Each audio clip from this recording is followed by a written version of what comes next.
You're listening to Midlife State of Mind podcast, hosted by Erin Beadle, a midlife gal who dishes on all the challenges and opportunities that come with this middle section of your life.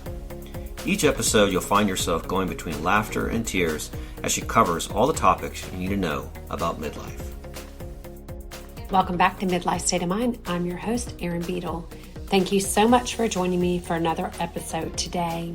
If you're a longtime listener, you might be wondering why I sound so hoarse today. And I went to a party last night and I did a lot of karaoke. So my voice is very strained today, so I apologize for that.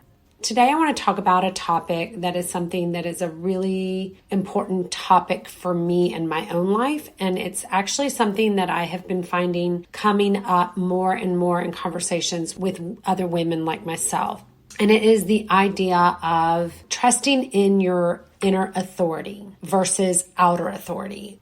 I think we can all agree that across most cultures, we've all been taught from a young age to listen to the voice of authority. So those are our community helpers, policemen, teachers, religious figures, politicians, all of the people that have a position of authority in our lives, bosses, you name it, any kind of authority. Starting, of course, first with our parents. Our parents were always right, regardless of whether we agreed with what they said.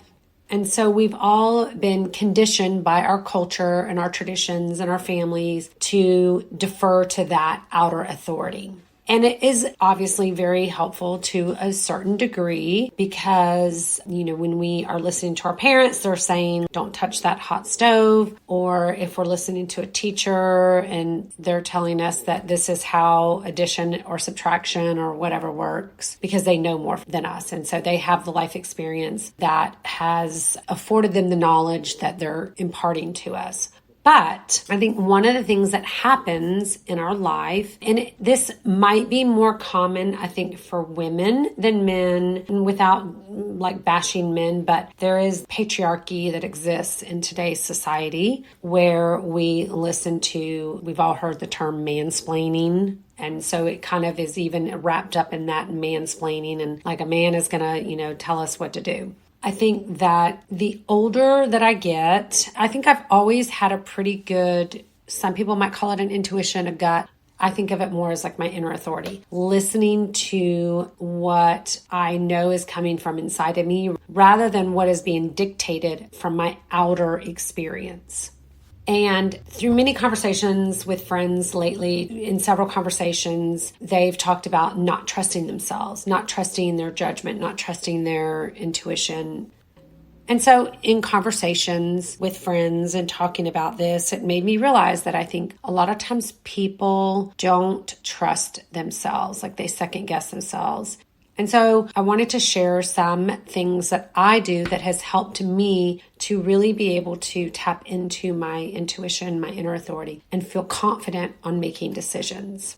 And so starting with, you want to be able to really identify what the outer authorities are. So what are the external beliefs that influence your life? So taking time to become really aware of what it is that you believe and why you believe it and how that influences your life and your decisions that you make.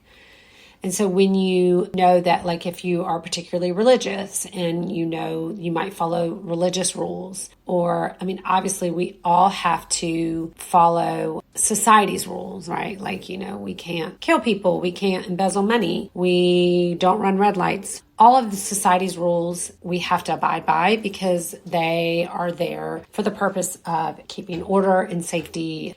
So once we know what are the outer authorities in our life and how those influence us, then we can move on to starting to tapping into our inner authority. And so that is a little bit more nuanced, right? Because it's easy to identify the outer authorities, but really learning to tap into our inner authority and our inner power, it takes a little bit more finesse. So one of the ways is if you think about if you've ever felt something in your gut, your real gut, the physical gut, has more neurotransmitters than your brain. It's made up of your enteric nervous system. It's the oldest nervous system of our bodies. And it is even more sensitive than our brain. I talked in several episodes about the amygdala and how that reptilian part of your brain is the oldest part of your brain. And it's always on the lookout for danger. But your gut is actually even more sensitive to what's going on around you. There's all these messages that are coming at you that you're always interpreting. And your gut feels it actually even before your brain. So when you feel that little inner voice, that little twinge, that maybe that inner knowing that is at odds with what the outer authority is saying, then your body is telling you something that maybe your brain doesn't know. And so your body, your actual gut, that intuition is telling you something that maybe your brain isn't even picking up on. And so one of the ways that you can practice having more attunement to your intuition is spending time in quiet, getting quiet enough so that you can really start to tap into that deep self-awareness and really getting an attuned ear to being open to hearing what it's telling you. Another thing that you can do is seek counsel from a trusted mentor or a trusted friend. Could be, a parent or a partner that you trust their judgment. And, it's okay to always get somebody else's opinion. You usually know what you need to do, but sometimes it's good to hear it from someone else.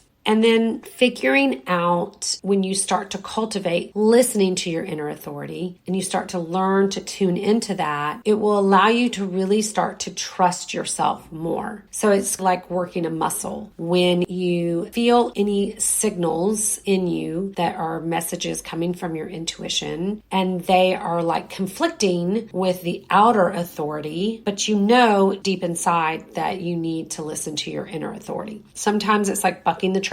Sometimes it's going against the grain or not listening to what conventional wisdom says, or it's not listening to what society says. Society says go left and you go right. And so then the more that you do it, the easier it becomes. It's like any other muscle or any other task that you do. The more that you do it, then you start to build up more trust in yourself. And then you just continue to keep growing that relationship with your inner authority.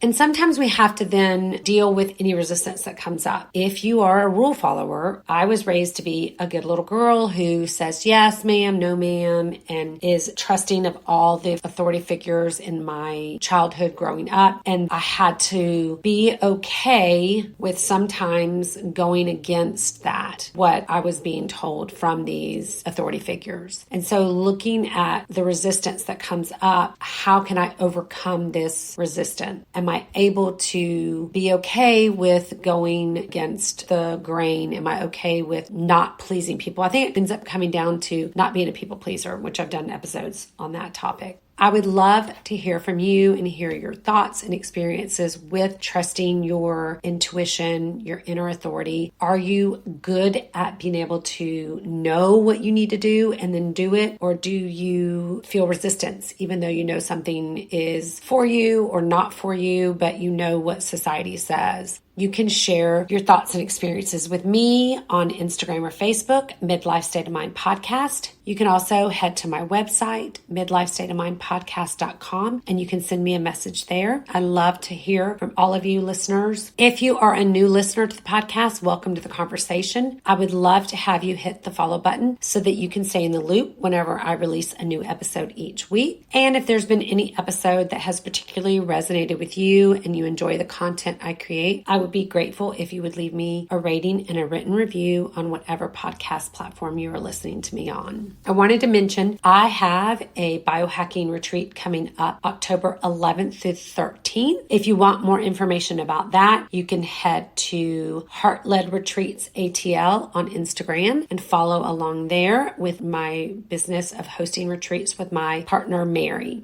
Lastly, if you're interested in some additional ways that you can support the podcast, you can take a look at the show notes and you will see a list of my favorite things. All of the products listed are ones that I use and I love, and I would refer them to any of my best friends. If you do choose to purchase any of the products with the links, then the podcast does earn a small commission that just helps to offset some of the expenses of producing it. My podcast is a place where we can inspire each other to make positive changes and embrace all that midlife has to offer. Thank you so much for listening today. I'll be back next week with another episode. See you then. Bye. This has been an E Squared production.